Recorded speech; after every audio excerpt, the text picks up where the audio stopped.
The grand ballroom of the Vanderbilt estate glittered under the light of 1,000 chandeliers, but Eleanor Ashford felt as invisible as the shadows that clung to the corners.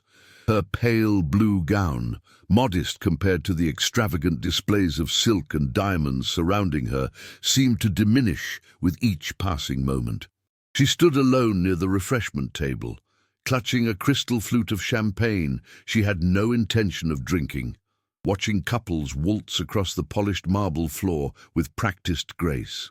Eleanor's circumstances had rendered her a peculiar sort of outcast in the upper echelons of New York society. She was born to a respectable family. Her father had been a railroad executive of moderate success, but a catastrophic business failure in her youth had stripped away the family's fortune. Her mother, devastated by the scandal, had retreated into illness and eventually passed into the uncertainty of death when Eleanor was merely 18. The loss had left Eleanor, now 25, in the care of distant relatives, who treated her presence as an obligation rather than a blessing. She possessed neither substantial wealth nor the connections that mattered in this gilded world. Instead, she existed in a liminal space between acceptance and exile. The debutantes whispered about her reduced circumstances. The society matrons avoided her company, and the gentlemen had learned long ago that Eleanor Ashford represented no advantage, no dowry, no social elevation. Tonight's gala was meant to showcase the season's most promising marriage prospects, and Eleanor had been brought along more out of familial duty than any genuine expectation that she might find a suitable match. Her cousin, the insufferable Margaret, had taken great pleasure in reminding her of this fact before they departed from their Fifth Avenue townhouse. Margaret had arrived at the event adorned in yards of pearl-encrusted tulle, her blonde ringlets perfectly arranged, her confident smile promising to capture the attention of every eligible bachelor present. She had succeeded admirably, currently commanding the attention of 3 wealthy industrialists near the orchestra. Eleanor turned away from the dance floor, her dark eyes reflecting the crystalline light. Her appearance, though pleasant enough, was entirely unremarkable. She had inherited her mother's dark hair and fair complexion, features that might have been considered striking had they been coupled with wealth and confidence. Instead, they seemed merely adequate, easily forgotten. She wore her hair in a simple arrangement, knowing that elaborate styling required both the funds for a competent lady's maid and the presumption that her appearance mattered sufficiently to warrant the expense. Her gown, though well made, bore the subtle marks of a clever seamstress working with limited resources, beautiful in its simplicity but unmistakably economical. A sudden commotion near the entrance pulled Eleanor's attention upward. The orchestra had ceased mid-piece, and a hush rippled through the crowd like wind across still water. She rose onto her toes, straining to see over the assembled shoulders and towering plumage of feathered headdresses.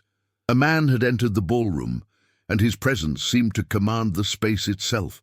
He was tall, perhaps 30 years of age, with dark hair swept back from a strong jawline.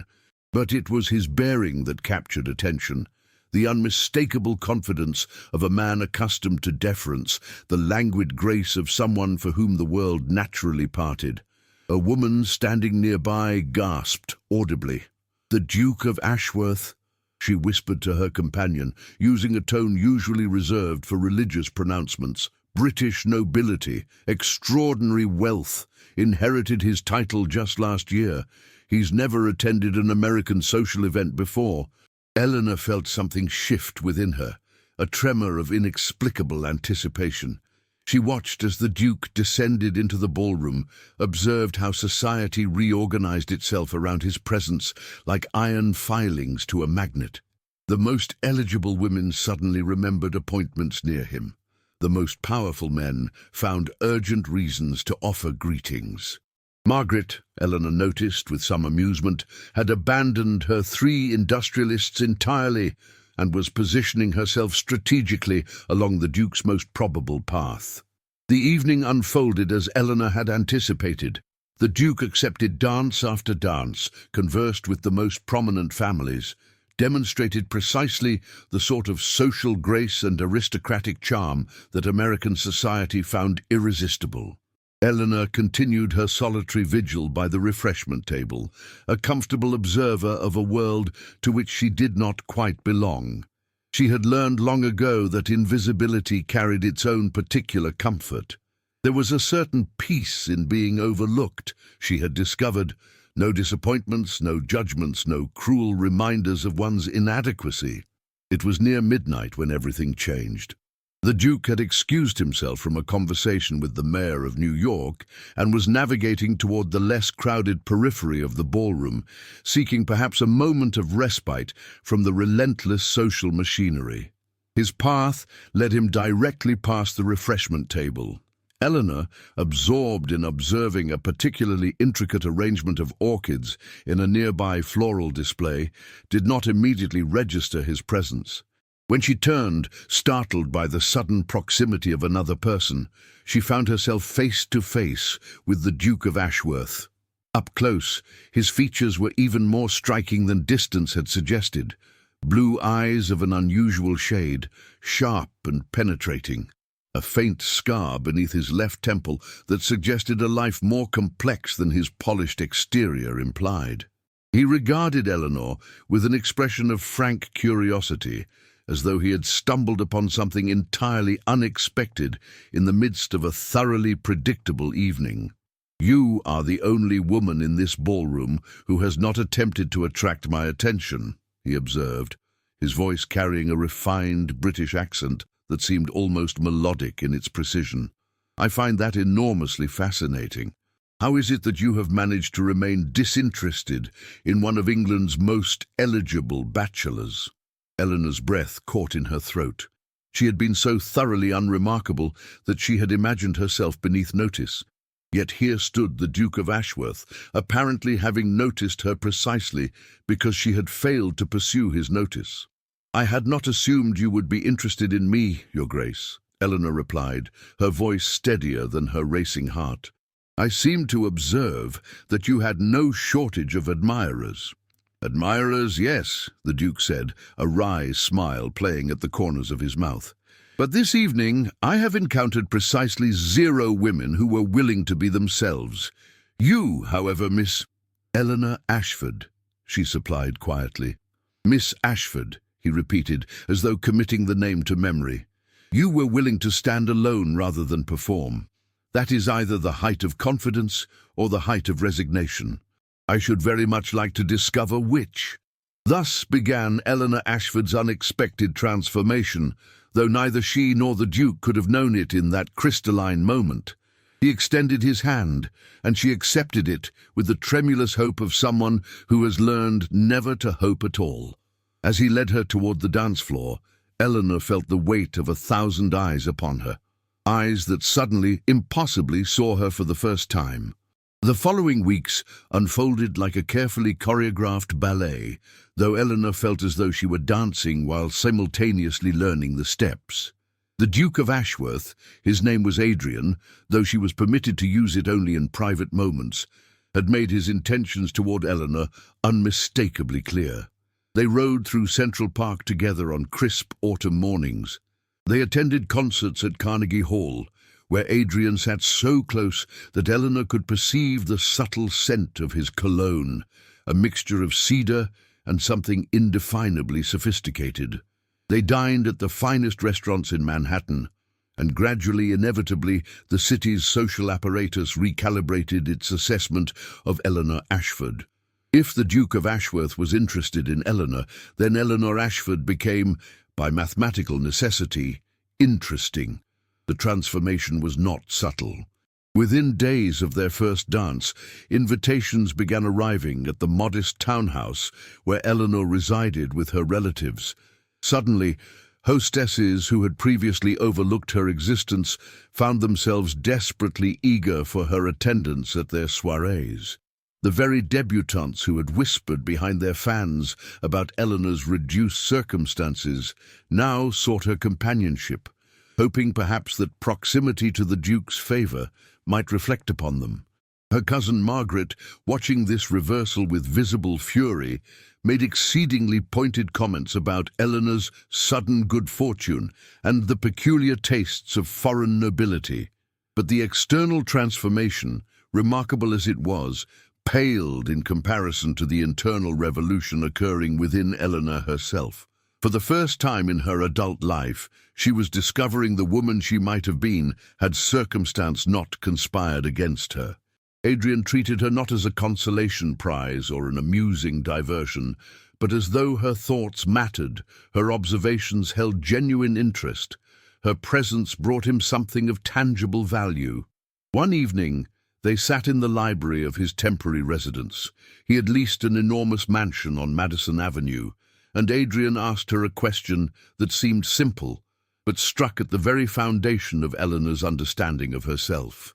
"If money were no object," he said, lighting a cigar as Eleanor curled into the corner of a velvet settee, "if your family's circumstances had never changed, what would you wish to do with your life?"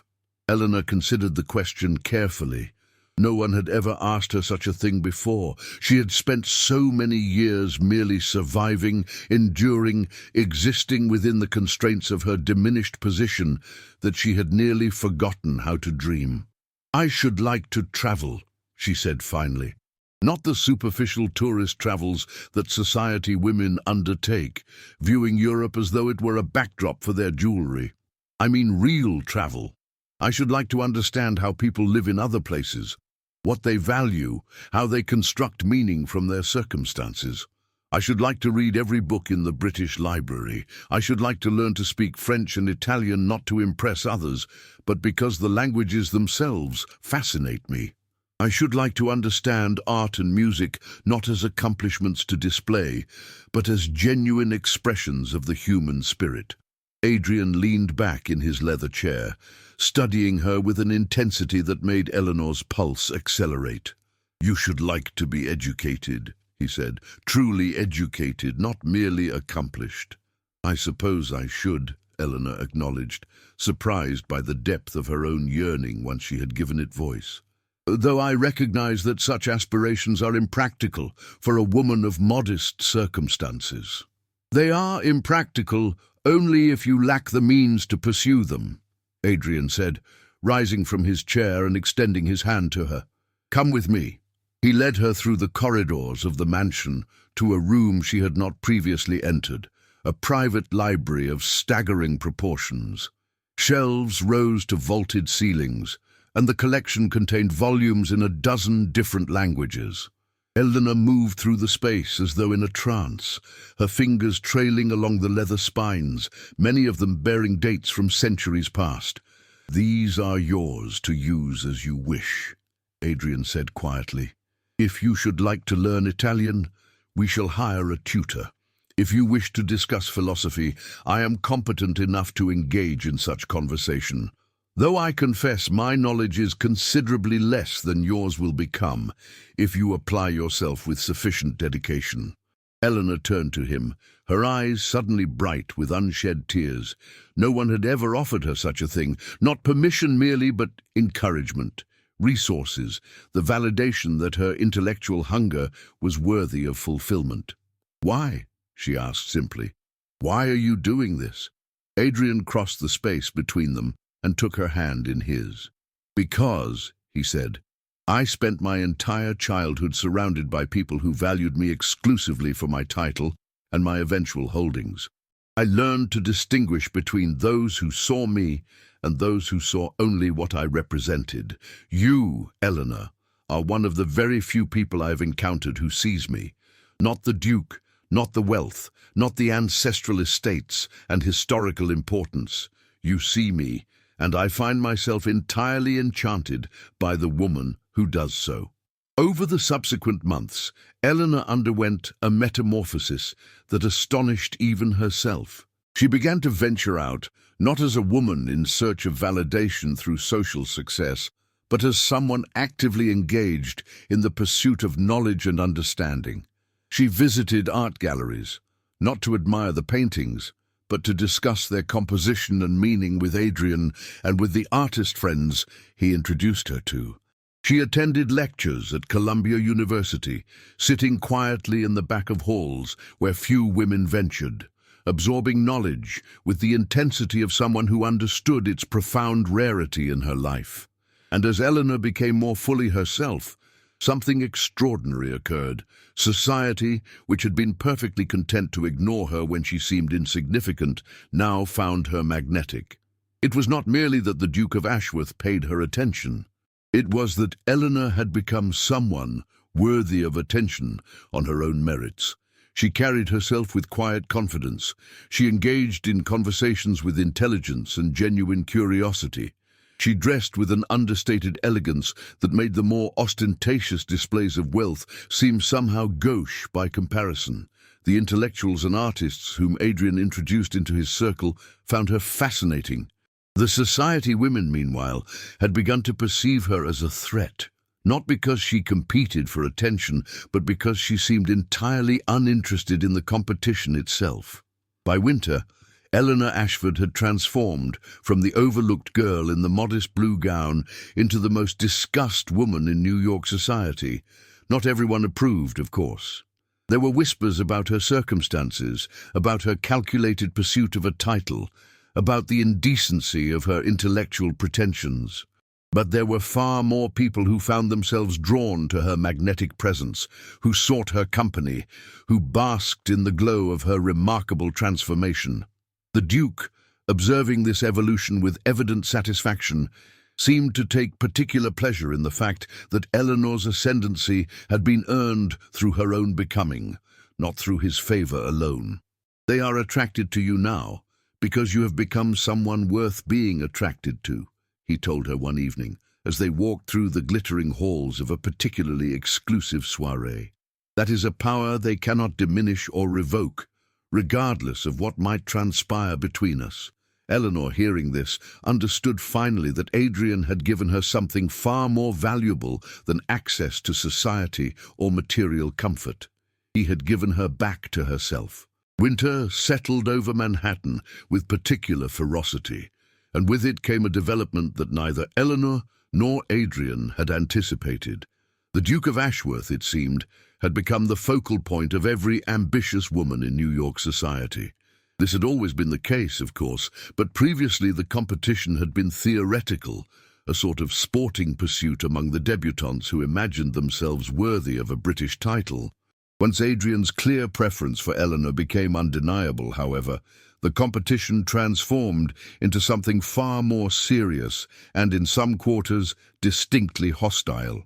The catalyst for this escalation was the arrival of Veronica Ashford, Adrian's distant cousin, and by all accounts his previous romantic entanglement. She arrived from England on a particularly frigid January morning, sweeping into New York society like a force of nature. Veronica was everything Eleanor had been before her transformation, and everything she had transcended. She possessed abundant wealth, impeccable connections, a face that could have been carved by Michelangelo, and a confidence born from a lifetime of success and admiration. More significantly, Veronica possessed a history with Adrian that Eleanor could not claim. They were nearly engaged, Eleanor's cousin Margaret informed her with barely concealed glee, having acquired this information through the elaborate social intelligence network that bound New York's elite together. Everyone in London society expected it. He withdrew his attentions 3 years ago, but apparently Veronica has decided to revive the matter. She claims he was merely experiencing a temporary infatuation with American society, and that they are ultimately destined for one another. Eleanor digested this information with careful composure, though her heart performed an uncomfortable series of acrobatic maneuvers. She had known intellectually that Adrian possessed a past, that there had been other women before her. But knowing this in abstract and confronting its embodiment in the form of the extraordinarily beautiful and accomplished Veronica Ashford were two distinctly different experiences. Adrian, when she raised the matter with careful casualness, regarded her with an expression that suggested both frustration and resignation. Veronica and I were indeed acquainted previously, he acknowledged, pouring himself a measure of brandy with more deliberation than the gesture seemed to require. She is a woman of considerable talent and charm. Our families have long expected that we should eventually make a match. It was the sort of arrangement that would have satisfied everyone except the two most important people involved in the arrangement itself. And why was that? Eleanor asked, suspecting she already knew the answer, but needing to hear it articulated. Because, Adrian said quietly, I could not spend 5 consecutive minutes with Veronica without feeling as though I were performing a role rather than living my actual life. She was interested in the Duke of Ashworth, in the title and the estates and the social position. She was not interested in Adrian. The distinction I have come to understand through my acquaintance with you is everything. Eleanor found herself wanting to believe him, wanting to be certain that what existed between them was sufficiently real to withstand external pressure. But she was also pragmatic enough to recognize that pragmatism was precisely the quality that had kept her invisible for so long. Veronica, meanwhile, proceeded to wage a campaign of remarkable subtlety. She did not attack Eleanor directly. Such overt hostility would have been considered poor form, even among the cutthroat circles of elite society. Instead, she employed the far more devastating weapons of implication and innuendo. At a dinner party hosted by the Astors, Veronica remarked in conversational tones perfectly calibrated to be overheard that Miss Ashford's education is so very self-directed. It is remarkable, truly, how some women manage to educate themselves despite their lack of formal schooling, though I confess the results are not precisely equivalent to a proper finishing in Switzerland or at one of the better academies. Uli, at a charity gala, she observed to a cluster of socialites that the Duke has always been attracted to intellectual women.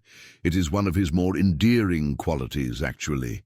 He does so love a good conversation about art and philosophy, topics which are considerably more interesting than the domestic matters that typically occupy the minds of women of limited perspective. The comments were cutting precisely because they contained the grain of truth, and Eleanor found herself subject to a new form of social scrutiny. Where previously she had been invisible, now she was visible in the particular and uncomfortable way that comes of being perceived as a potential weakness or a dubious choice. Certain women began to distance themselves from her company, as though Eleanor's uncertain status might be contagious. There were whispers about whether the Duke would actually commit to a woman of her background, or whether this was merely a temporary fascination with exotic American authenticity. More troublingly, Eleanor began to encounter evidence of Veronica's campaign working more effectively than she had anticipated. There were moments when Adrian seemed preoccupied, moments when the easy flow between them grew stilted. There were conversations with his solicitors and with other members of the British aristocratic set who had begun to correspond with him regarding his responsibilities to his family name and his need to make a choice that would reflect his true position in society. One evening, Eleanor confronted him directly. They were in the private library he had ceded to her use, and she set down her book with considerable deliberation. "You are considering her," Eleanor stated flatly. "Veronica, you are actually contemplating abandoning what we have constructed together for the sake of something that satisfies your family's expectations." Adrian stood. A gesture that Eleanor had learned indicated discomfort with the direction of a conversation. "I am contemplating nothing of the sort," he replied, but the hesitation before his response was answer enough. "You are," Eleanor pressed forward, surprised by the steadiness in her voice when her internal landscape was so thoroughly turbulent. "You are allowing them to pressure you, to suggest that what I am is insufficient, that my background makes me unsuitable, that eventually you will tire of me and regret not having married someone more appropriate." "Eleanor," Adrian began, but she held up a hand. "No," she said. "You listen. When I met you, I was invisible. I had learned to accept invisibility as the natural consequence of my circumstances. You saw me, and you gave me back the capacity to see myself.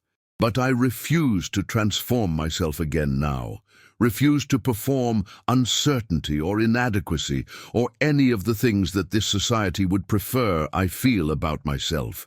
If you wish to marry Veronica because she represents social convenience and family approval, then do so. But do not ask me to wait while you decide whether social convenience is worth more to you than authenticity. She rose and began to walk toward the door, her heart hammering so violently that she feared it might burst through her ribs. "I love you," Adrian said quietly. "That is the complication you have not fully grasped. It is precisely because I love you that I am uncertain how to navigate the demands being placed upon me. It is not because I lack conviction in what we share, but because I possess too many convictions pulling in different directions." Eleanor paused at the threshold, her hand on the doorframe. Without turning around, she spoke. "Love, Adrian, is precisely the conviction that should override all others. If you do not believe that, then perhaps Veronica is the more suitable choice after all." She left him there, surrounded by his books and his uncertainties, and walked out into the frozen Manhattan night. The next morning, Eleanor received a visitor she had not anticipated. The Dowager Duchess of Ashworth, Adrian's mother, had arrived in New York entirely unannounced. She was a woman of perhaps 60 years, possessing the same piercing blue eyes as her son and a bearing that suggested she had spent her entire life making decisions that other people were subsequently obligated to accept. Eleanor received her in the drawing room of the townhouse, every nerve in her body attuned to the danger implicit in this interview. The Dowager Duchess would surely advocate for Veronica. Blood ties, social appropriateness, the entire weight of aristocratic tradition would align behind Adrian's cousin. "Miss Ashford," the Dowager Duchess began, settling herself into a velvet chair with the careful precision of a woman managing both her weight and her dignity. "I have traveled from England because my son has become entirely irrational, and I find myself charged with the responsibility of attempting to restore clarity to his thinking." Eleanor remained standing, a deliberate choice that positioned her as neither subservient nor entirely at ease. "I am not certain what role you believe I can play in that restoration, Your Grace."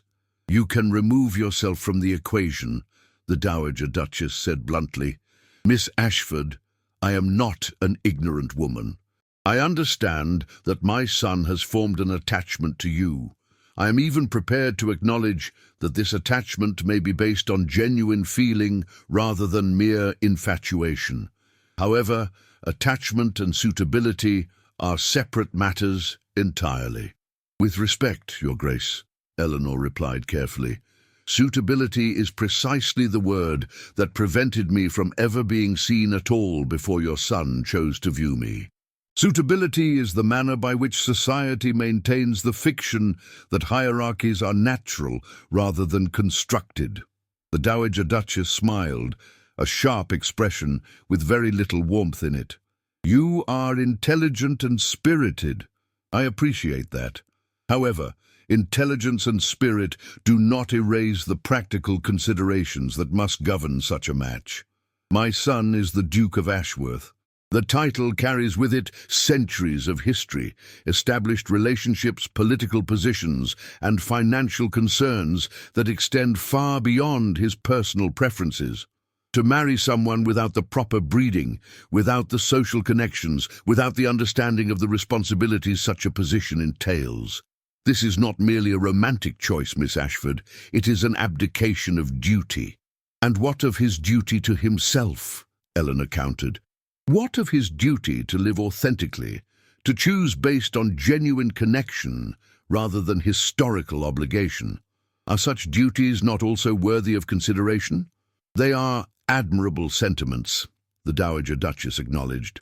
"But they are sentiments that belong more appropriately to novels than to real life. Real life, Miss Ashford, is considerably more complicated." "Then, I suppose," Eleanor said quietly, that we must differ in our understanding of what constitutes a real life. The Dowager Duchess rose to her feet, and Eleanor found herself impressed by the woman's grace, even in the midst of their disagreement. "You love my son," the Duchess observed. It was not a question.